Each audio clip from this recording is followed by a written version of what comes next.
Bueno, pues vamos al Señor en oración y luego hacemos un breve repaso sobre todo de lo último que hemos visto y ya comenzamos con material nuevo. Así que oremos. Padre, gracias Señor, gracias te damos por tu amor, tu misericordia, gracias por todo lo bueno que tú eres, Señor, en cada día y ayúdanos, Señor. Hoy queremos estudiar más sobre matrimonio vertical, poder examinar más nuestras vidas como cónyuges, como matrimonio, Señor, y poder dedicarlas mejor y más a ti, Señor. Ayúdanos a ver, como dijimos la última vez, ayúdanos primeramente a ver nuestro problema, nuestra situación, antes de querer solucionar el problema de nuestro cónyuge. Ayúdanos a tener humildad y a decir no al egoísmo. Así que ruego, Señor, que tú seas con nosotros y que hoy tú nos ayudes en este tema que vamos a ver de conflicto y comunicación, para que tú seas alabado, Señor, y engrandecido en medio de todo lo que vamos a ver el día de hoy. Gracias te damos en el nombre de Cristo Jesús. Amén. Muy bien, tenemos algunas familias que están de viaje y por tanto no contamos con su presencia, pero bueno, desde donde están, creo que están siguiendo también la escuela dominical, espero que sea bendición. Y muy bien, estamos aquí ya en la segunda parte, como sabéis, del libro de matrimonio vertical. Segunda parte tiene que ver con conflicto y comunicación. Ya comenzamos a ver temas relacionados con esto. El capítulo 5 nos decía esta frase como título: ven acá y pelea como un hombre. Fue una frase que usó Anne con su esposo y nos puede dar un poco de risa, ¿no? El hecho de que le diga, pero examinamos que hay algunos que enfrentan el conflicto de diferentes maneras, ¿verdad? ¿Os acordáis que vimos 4 maneras de resolución de conflictos, o al menos de intentar solucionar los conflictos? Que los 3 primeros no son los ideales. Ganar es querer ganar a toda costa, y hay personas que buscan esto, ¿no? Los conflictos, ganarlos a toda costa. Entonces traen testigos, a lo mejor a veces hasta graban conversaciones en el móvil para demostrarte que tú eres el que habías dicho lo incorrecto, que tú habías cometido el error, el fallo, y entonces ganar. Rendirse es alguien que simplemente se calla, se encierra, se guarda todo en su corazón y entonces no busca la solución, simplemente se queda callado. Y la otra persona está diciéndole todos sus argumentos, todo, y esa persona se rinde. Retirarse, pues muchas veces es el que sale de la habitación, ¿no? A veces aprendemos esto desde casa, lo vimos con nuestro padre o nuestra madre y vimos que esa era una manera de solucionar el conflicto, simplemente irse de casa, coger el coche, irse y luego volver como si nada hubiera acontecido. Y esto tampoco nos lleva a una solución bíblica y eficaz de los problemas. Y finalmente es resolver. Es ahí cuando intentamos de las 2 partes resolver. Y ya dijimos que lo primero es ir a la cruz. El que llega primero a la cruz es el que gana. Entonces, en ese cuarta manera de resolver los conflictos es la mejor, porque realmente hay disposición de ambas partes de hablarlo pausadamente, tranquilamente. Si es necesario tomar un tiempo para que se calmen los ánimos y luego después volver, pero resolver. Más adelante veremos eso de resolver antes de que el sol caiga o del sol se oculte. Y ya veremos en cuanto a eso también, si debemos cogerlo de manera literal o no. Ya vamos a ver y llegar a ese punto. Pero entonces vimos que el problema principal en los conflictos pues es el egoísmo. Vimos que una de las cosas más importantes para hallar solución es ver primero nuestro problema, nuestra viga que está ahí en nuestro ojo. Una viga es algo que sostiene este edificio, ¿no? Entonces ahí tenemos una viga, en aquel entonces vigas de madera, ¿verdad? Lo tenían en el ojo, dice Jesús, obviamente lo usa como exageración para que te des cuenta que tú puedes tener un problema más grande y estás intentando quitarle la paja a tu cónyuge, que tiene y puede tener un problema más pequeño. Entonces debemos de primero mirarnos a nosotros mismos, ¿verdad? Y al final terminamos la semana pasada viendo estos pasajes, Filipenses 2, 3 y 4. Nada hagáis por contienda o por vanagloria, antes bien con humildad, estimando cada uno a los demás como superiores a sí mismos. ¿Sí? Estimando cada uno a los demás como superiores a él mismo, no mirando cada uno por lo suyo propio, sino cada cual también por lo de los otros. Entonces imaginaos esto aplicado al matrimonio. Nada hagáis por contienda o por vanagloria, antes bien con humildad, estimando a tu esposa o a tu esposo como superior a ti mismo. No mires lo tuyo propio, sino también mira por lo de tu cónyuge. Pues esta es sabiduría de parte de Dios. Y vamos todos juntos a Hebreos, que ese no lo vimos la semana pasada, tuvimos que cortar, pero vamos a Hebreos 12. Hebreos capítulo 12, 12 al 14. Y lo leemos juntos, ¿sí? Uy, ahí está. Hebreos 12, 12 al 14. Bien, juntos, todos fuerte, dice: por lo cual levantad las manos caídas y las rodillas paralizadas, y haced sendas derechas para vuestros pies, para que lo cojo no se salga del camino, sino que sea sanado. Seguid la paz con todos y la santidad, sin la cual nadie verá al Señor. Eso es lo que debemos hacer. Ahora yo tengo la rodilla paralizada, pero fue por un accidente. Ayer me caí, quería ir más rápido de lo que podía. Saltando y corriendo, y al final pues un desnivel que no calculé bien, y entonces la rodilla hizo clac, hizo así, ¿no? Entonces tengo esta rodilla paralizada y luego esta fue a dar a la acera, ¿no? A rasparse ahí, ¿no? Así que tengo las dos un poco tocadas, pero sobre todo esta es la que me preocupa, se está hinchando. Iré al médico después del culto. Y es verdad, cuando tienes la rodilla paralizada, poco puedes hacer. Estoy ahí por casa, ahí cogiéndome de las cosas, ¿verdad? Yendo para un lado, para otro. Tomás me entiende perfectamente y su familia. Entonces, es complicado. Pero dice aquí el Señor, espiritualmente debemos de levantar nuestras manos caídas. Tenemos manos caídas, tenemos hombros ya que decimos, no, yo me rindo con este matrimonio. Ya, no puedo hacer más.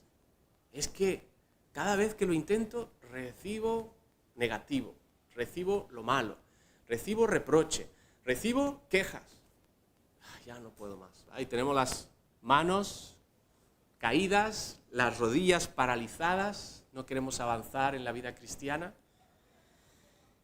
Dice, levantad esto y haced sendas derechas para vuestros pies, para que lo cojo no se salga del camino, sino que sea sanado. Seguid la paz con todos. Y en el conflicto, ¿cómo necesitamos tener esta visión? De seguir la paz, de intentar que las cosas se sanen. En ese momento, en ese día, seguid la paz con todos. Imagínate con tu cónyuge, si aquí nos pide con todos. Pues créame, dice el escritor, créame, nuestro egoísmo nos matará a nosotros y a nuestro matrimonio. Así que es tiempo de pedir una porción del poder divino. Él puede darnos esta ayuda que necesitamos, esta humildad que carecemos, para que el egoísmo salga de nuestras vidas. En medio de sus conflictos, empieza a escuchar el susurro interno del Espíritu que te recuerda que des un paso atrás, que te examines a ti mismo y no simplemente a tu cónyuge. Encara tu propio egoísmo y arrogancia. En vez de culpar a la otra parte, humíllate y considera las necesidades de tu cónyuge como más importantes y superiores a las tuyas. Estar dispuesto a apoyarse en la verdad vertical es algo que dejará en fuera de lugar al egoísmo. y en el conflicto horizontal, lo mejor es estar bien verticalmente con el Señor. Bien, ahora comenzamos tema nuevo, ¿vale? Seguimos en el capítulo 6, pero pasa a un subtema aquí que es recordarnos que estamos en guerra, hermanos. Estamos en guerra contra un enemigo que quiere robar, ¿qué más? Matar y destruir. Y eso es, con respecto al matrimonio, Satanás quiere robar la paz, robar el amor, robar el compromiso, robar el gozo en tu familia, matar. Muchas veces sientes que algo muere dentro de ti. Y él viene a recordarte que eso está muerto, que eso ya no cuentes con ello. Y a lo mejor tienes que morir a tus sueños en el matrimonio. Y dices, ay, pero ¿por qué? Yo pensaba que todo iba a ser así. Y viene con la idea de que mueras, de matarte esas partes de tu corazón. Y luego destruir, obviamente, destruir el matrimonio. Lo que está, el enfoque principal de Satanás ahora mismo es destruir matrimonios y familias.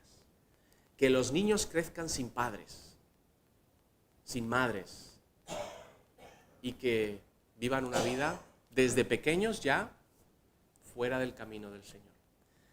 Así que debemos recordar esto, estamos en guerra. Esposo y esposa están en guerra, pero tu cónyuge no es el enemigo. Hay algo más que está pasando en tu matrimonio que ni siquiera puedes ver con tus ojos físicos. Dice este pasaje, vamos a leerlo juntos, Efesios 6:12, dice: porque no tenemos lucha contra sangre y carne, sino contra principados, contra potestades, contra gobernadores de las tinieblas de este siglo, contra huestes espirituales de maldad en las regiones celestes. O sea, en el ámbito espiritual, es lo que quiere decir. En el ámbito espiritual luchamos contra estas personas, contra estos entes malvados. Solemos aplicar este versículo a cualquier cosa, excepto matrimonios. Pero este y muchos otros versículos parecidos están llenos de teología en cuanto a las relaciones personales. Dios dice que tu guerra no es contra tu esposo, no es contra tu esposa. Tu guerra no es contra sangre y carne. No estamos luchando contra una persona, porque si sí, pues podríamos hacer algo, ¿verdad? Físicamente algo de daño, o lo podríamos meter en la cárcel y ya está. No es contra otro ser humano, ni siquiera es contra ti mismo. Tenemos guerra contra potestades que dominan este mundo de tinieblas, contra fuerzas espirituales malignas en las regiones celestes. Es contra un enemigo, un gobernante o autoridad espiritual en un ámbito espiritual que no se puede ver con los ojos físicos. ¿Sabes? No podemos verlo, pero está ahí. Y cuando tú empiezas a discutir con tu cónyuge, ahí está. Y está así, mira. Bien, esto es precisamente lo que yo quería, ¿verdad? Y hasta igual se aleja de puntitas porque dice, ya está, ya he cumplido mi labor. Ya ellos están peleando entre ellos y no están peleando contra mí, que es lo que deberían de estar haciendo. Recordemos las palabras de Jesús acerca de Satanás en Juan 10:10. Que ya dijimos, el ladrón no viene sino para hurtar, matar y destruir. Yo he venido para que tengan vida y para que la tengan en abundancia. Con este versículo Jesús básicamente te dice, quiero darte la más grande relación personal que jamás hayas soñado. Jesús quiere darte vida dentro de tu matrimonio. Yo quiero darte, dice Jesús, la relación personal más grande que jamás hayas vivido con tu esposa, con tu esposo. ¿Sí? Tengo un plan asombroso para tu matrimonio y para tu relación personal. Pero el ladrón, Satanás, quiere robar, matar y destruir tu matrimonio. Así que cuidado. Por un lado tenemos lo que Jesús nos ofrece, vida. Yo he venido para que tengáis vida y en vuestro matrimonio nada tiene que morir, ni el amor, ni los sentimientos, ni los sueños, porque Él nos va a dar vida. O podemos dejar que Satanás tome el control y sí que venga a robar, matar y destruir. Hay una guerra que se está librando y tu matrimonio está en primera línea de batalla. Los soldados valientes que están al frente de la guerra en Ucrania ahora mismo, o en Israel, por ejemplo, ellos no están pensando, ¿voy a ser feliz hoy? Están ahí con su fusil y diciendo, ¿este día voy a ser feliz? ¿Quién me va a hacer mi café? Preguntas que haríamos dentro del hogar, ¿no? ¿Quién me va a hacer el café hoy?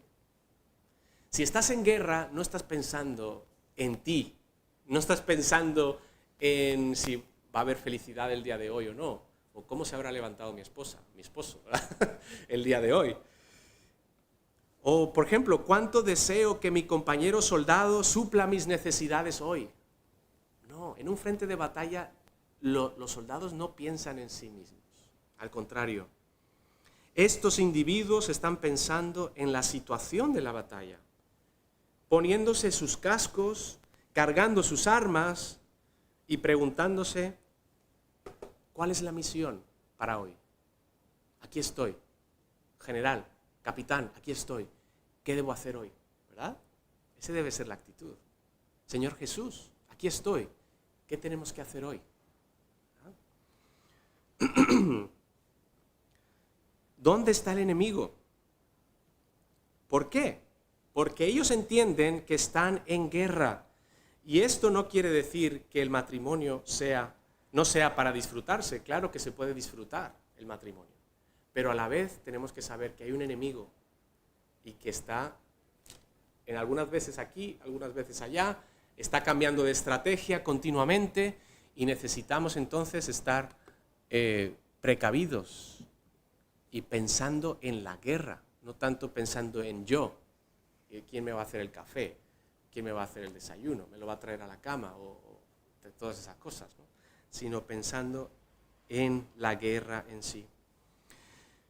Si te levantas todos los días consciente de que hay un enemigo real que te detesta y que aborrece la posibilidad de que tengas un matrimonio que honre a Dios, pues bien, esa realidad lo cambia todo. Si tú te levantas de esta manera, pensando en el enemigo, que quiere a toda costa destruir tu matrimonio, entonces tendrás una nueva perspectiva, un nuevo pensamiento en cómo defender tu matrimonio, cómo cuidarlo. Ya no es solo el asunto de mi propio deseo egoísta de ser feliz, sino que se vuelve un asunto del plan más grande de Dios, que es glorificarse a sí mismo a través de tu matrimonio. Dios se quiere glorificar a sí mismo a través del matrimonio balachandraje. Ay, ¿lo he dicho bien? Muy bien. Dios se quiere glorificar a sí mismo en ese matrimonio y en todos los matrimonios que están aquí representados. Fernández, recuérdame, Salamanca, ¿no? Salamanca. Todos y cada uno de los matrimonios y los que nos están viendo. Él quiere que traigamos gloria a su nombre por medio del matrimonio. Así que, por tanto, debemos levantarnos con ese enfoque. Y eso es grandioso. Pero Satanás también tiene un plan con nuestros matrimonios. Y se resume en una sola palabra: divorcio. Divorcio es lo que Satanás, la palabra favorita de Satanás. Separación, divorcio. ¿Qué otra? ¿Cómo se dice los niños cuando van de un matrimonio para otro, del padre a la madre?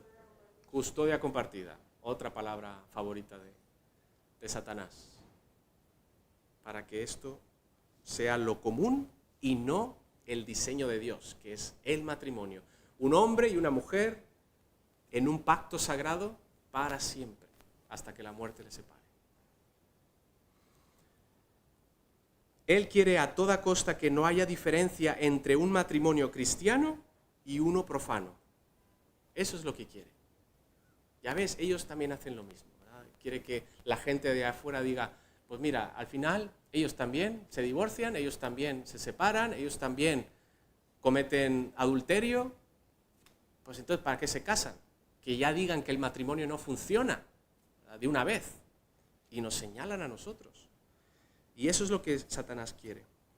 Por tanto, cuando entréis o cuando estéis en medio de una pelea acalorada de sábado por la noche, las grandes peleas de box son un sábado por la noche, y a veces en el matrimonio también, escogemos sábado por la noche antes del domingo. Satanás lo sabe bien. Pelear, ¿no? Cuando estés en esa pelea acalorada sábado por la noche, uno de los dos debe decir en voz alta, ¿por qué estamos peleando uno contra el otro cuando deberíamos estar peleando contra el enemigo? Esas son las palabras que debes decir. ¿Por qué estamos peleando uno contra el otro cuando hay un enemigo ahí que está luchando y que está mandándonos proyectiles? Venga, vamos a estar juntos y vamos al Señor en oración y vamos contra ese enemigo. El primero que lo diga gana, ¿sí? Como dije, el primero que llega a la cruz, el primero que diga estas cosas, esta pregunta gana. Momentos antes de pronunciar estas palabras, Satanás os está mirando desde su trinchera diciendo, esto es fácil, no tengo ni que hacer nada porque ya están disparándose entre sí, ni siquiera me están apuntando a mí. Pero al segundo después de haber dicho estas palabras, el enemigo se pone alerta y busca una vía de escape, porque estáis a una oración de vencer esa batalla. No la guerra hasta que el Señor venga, pero la batalla, esa, estás a una oración de vencer. Cuando vamos a un retiro espiritual o leemos un libro juntos sobre el matrimonio, empezamos a pensar, él me va a amar mejor ahora, o ella me va a respetar como merezco. Pues prepárate para que nada de esto acontezca. Si piensas que él o ella finalmente van a darle por completo todo lo que tú necesitas, resultarás herido, frustrado y amargado, porque los cónyuges no fueron hechos para esto. Tus expectativas deben ser moldeadas apropiadamente, porque solo Dios puede satisfacerte. Solo Dios te puede satisfacer. Entonces, dejemos estas luchas, peleas en cuanto a mi comodidad y por qué no has hecho esto para mí y por qué yo hago todo y tú no pones nada y tú no haces nada, porque al final no estamos para, obviamente estamos para ayudarnos el uno al otro, pero no estamos para pensar egoístamente en nosotros. Estamos en una guerra y estamos juntos en el mismo bando contra el mismo enemigo. Así que tengamos eso muy claro. Muy bien, pasamos al capítulo 7. Modalidades de la ira. ¿Vale? Modalidades de la ira. Todos nos enojamos a veces. Es parte del ser humano. El problema es que a menudo no reconocemos ni comprendemos las raíces de nuestra ira. Así que no sabemos cómo tratarla cuando surge. Si usted está conduciendo un coche y nota que sale humo del capó, simplemente no debe continuar conduciendo, ¿verdad? Tienes que orillarte y ver cuál es el problema. Debes detenerte inmediato y verificar debajo del capó para ver si el motor se está sobrecalentando o es algo peor. Una discusión como el humo que sale de un coche a menudo es un síntoma de algo más profundo, hermanos. Hay algo que está sucediendo debajo del capó que no vemos.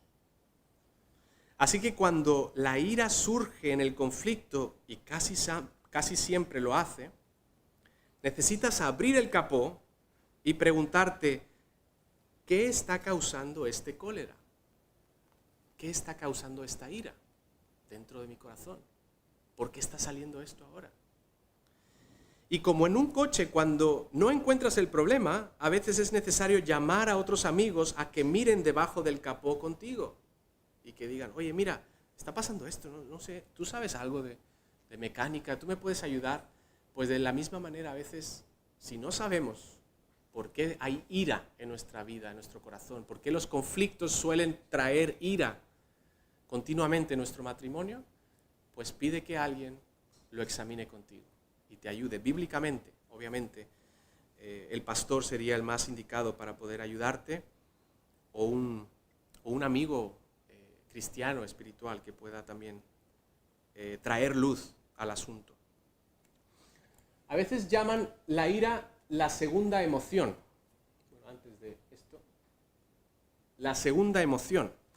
Los psicólogos llaman a la ira esto, la segunda emoción. Eso quiere decir que muchas veces el enojo no suele ser la primera emoción que sentimos en una situación estresante. La primera emoción puede ser sentirse herido, frustrado, con temor u otra cosa. O sea, a veces estamos discutiendo y pensamos que es porque estoy enfadado contigo y me acaloro y empiezo a subir de tono y empezamos a discutir, pero no nos damos cuenta que antes de la ira o del enfado hubo algo. Por eso se le llama la segunda emoción. La primera emoción fue decepción, a lo mejor. Tu cónyuge no hizo algo que tú esperabas, por ejemplo. Tu cónyuge no cumplió algo. ¿Sí? Entonces, esa sería la segunda emoción, la ira. A lo mejor te sentiste herido por algo, algunas palabras que dijo, alguna broma que hizo delante de otros, que te hizo sentir mal, y entonces te enojas, pero el enojo es la segunda emoción. La primera emoción fue, te sentiste herido o herida por lo que te dijo, ¿vale? Entonces, por eso es importante parar y ver cuál fue esa primera emoción. La primera emoción puede ser eso, sentirse herido, frustrado, con temor.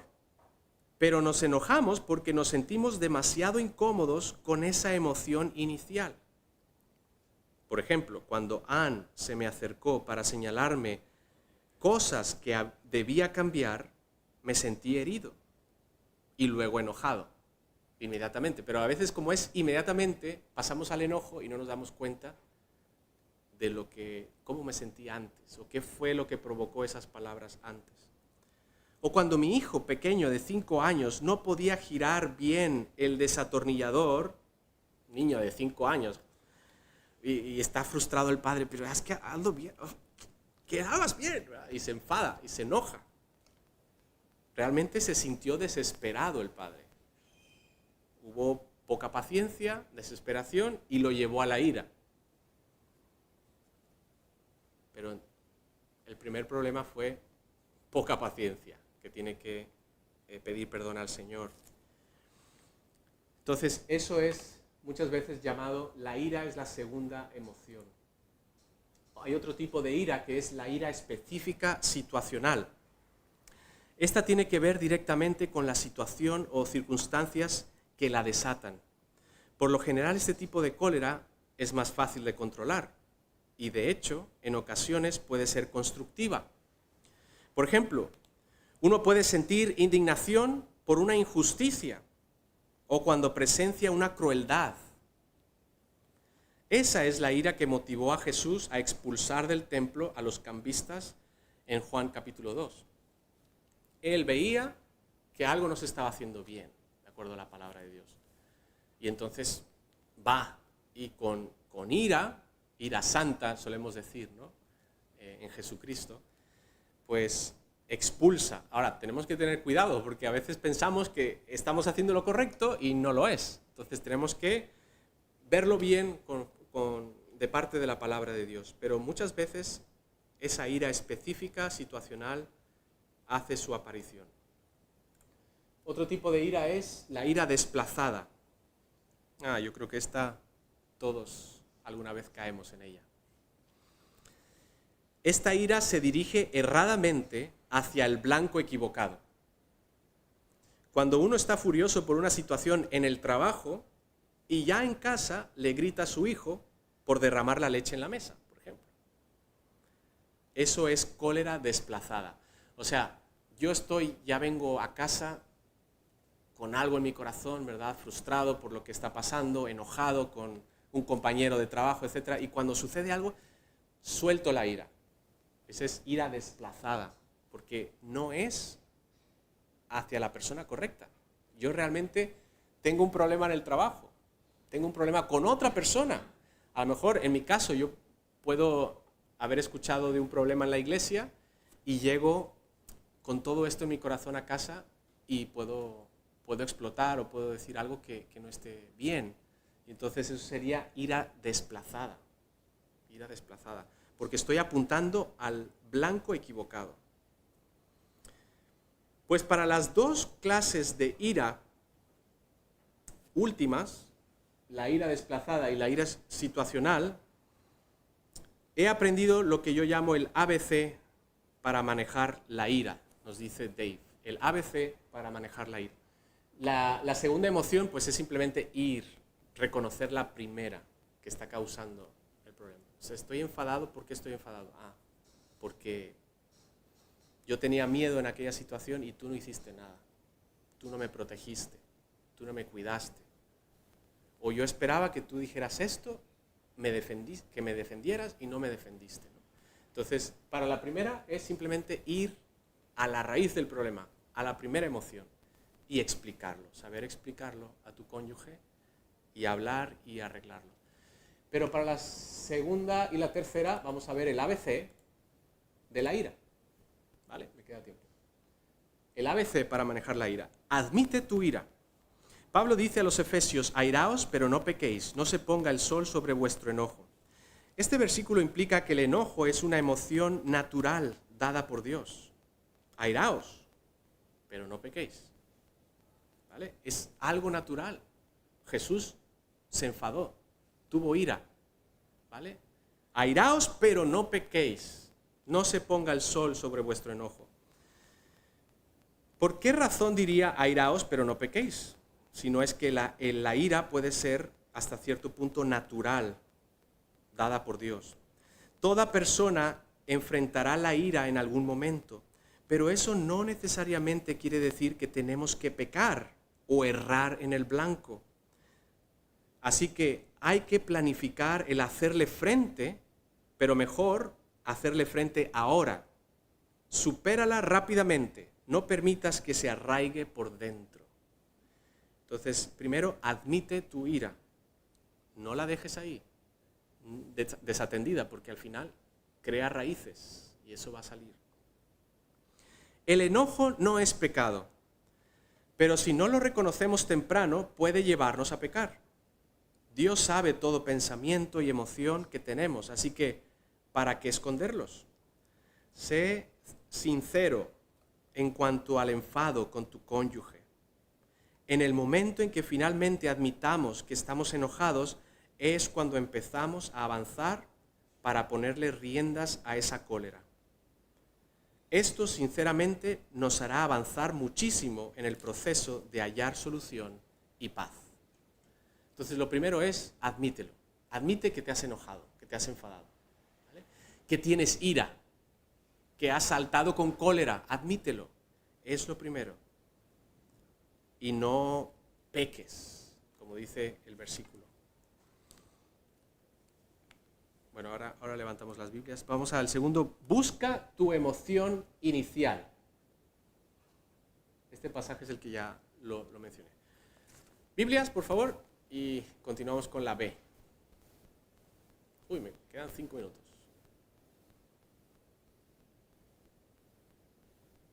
Muy bien. Busca tu emoción inicial, vuelve a la causa raíz de tu enojo y busca aquella emoción que evitaste para dar lugar a la ira. ¿Fue temor, tristeza, dolor? Ya lo hemos dicho, ¿verdad? Pienso que las mujeres lidian mucho mejor con el dolor emocional. ¿Alguna vez ¿Has llegado a casa para encontrar a tu esposa bañada en lágrimas en el sofá? Sí, ¿no?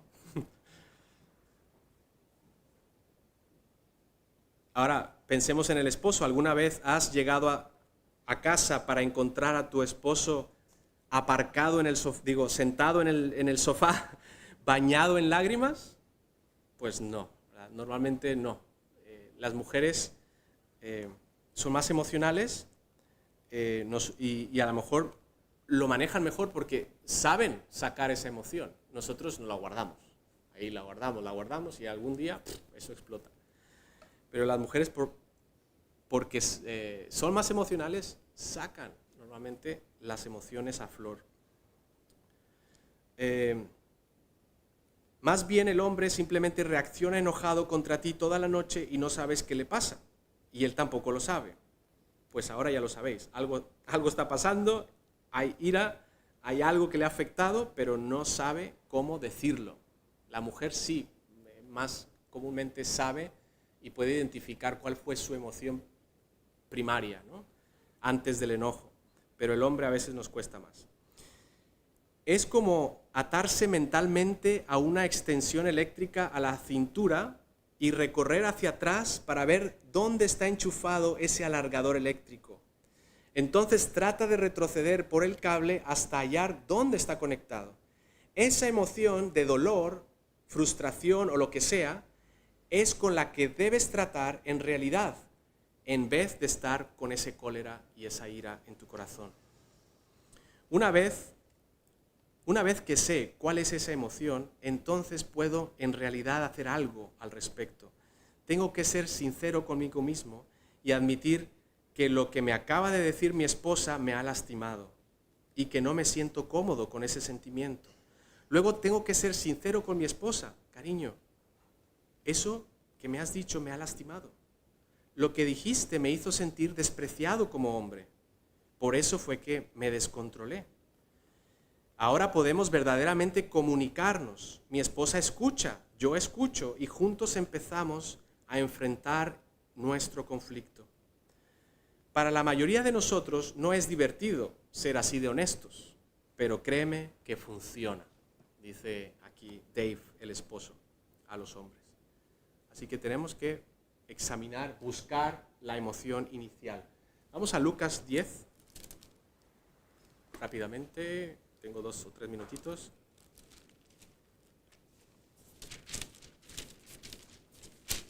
...40 al 42. Pero Marta se preocupaba con muchos quehaceres y acercándose dijo: Señor, ¿no te da cuidado que mi hermana me deje servir sola? Dile pues que me ayude. Respondiendo Jesús le dijo: Marta, Marta, afanada y turbada. ¿Cuál era su problema? El afán. El problema no era que tu hermana te tenía que ayudar o que tenías envidia por tu hermana o lo que sea. Es que estás afanada. Afanada y turbada estás con muchas cosas. Pero solo una cosa es necesaria y María ha escogido la buena parte, la cual no le será quitada. ¿Te das cuenta?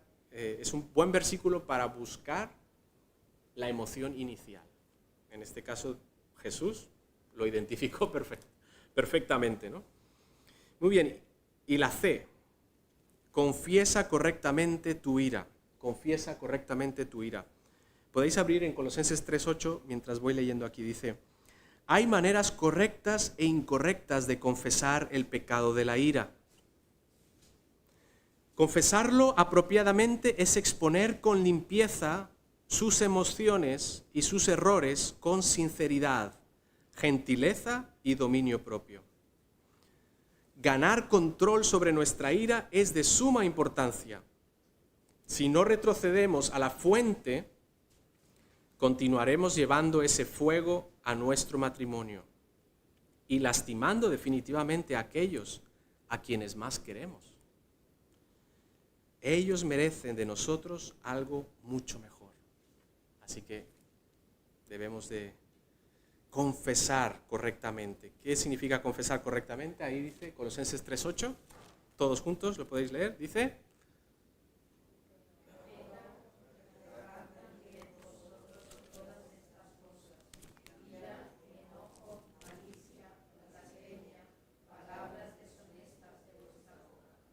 Así es. Dejad la ira. Termino con la ira crónica. Las personas crónicamente enojadas pueden explotar en cualquier parte y en cualquier momento. Uno nunca sabe qué es lo que hará, qué es lo que les hará estallar. Es como una mina enterrada esperando a que alguien la pise. Y cuando explota, todos, y por lo general incluso a la persona que ha explotado, casi siempre se sorprenden y dicen, ¿a qué vino todo esto? Esto es común con personas que fueron heridas profundamente por su padre o su madre, algo que les marcó el resto de sus vidas. Y muchas veces ese sentimiento lo traen al matrimonio. Un día recuerdo haber estado sentado con Anne mientras veíamos a nuestros hijos jugar en el suelo. Le dije, ¿puedes creer que mi padre me abandonó cuando yo tenía apenas la edad de ellos? Anne me miró con gentileza y cariño y tuvo la valentía de confrontarme con amor. Tú sabes que tienes problemas con tu papá, ¿verdad? Bueno, hablas de cómo arruinar una tarde de descanso dominical, ¿verdad? Estábamos pasándolo de maravilla y ella lo arruinó con todo lo que el hombre detesta. Consejo gratis, no solicitado. Pero, por supuesto, ella tenía razón. Alguien me recomendó leer el libro Perdona y Olvida de Lewis Smedes y literalmente transformó mi vida. Por ejemplo, cuando dice, perdonar es poner en libertad a un preso, pero descubrirás que ese preso en realidad eras tú mismo. Esa era una descripción perfecta de mi vida. Estuve 20 años prisionero de la amargura, el resentimiento y la ira crónica.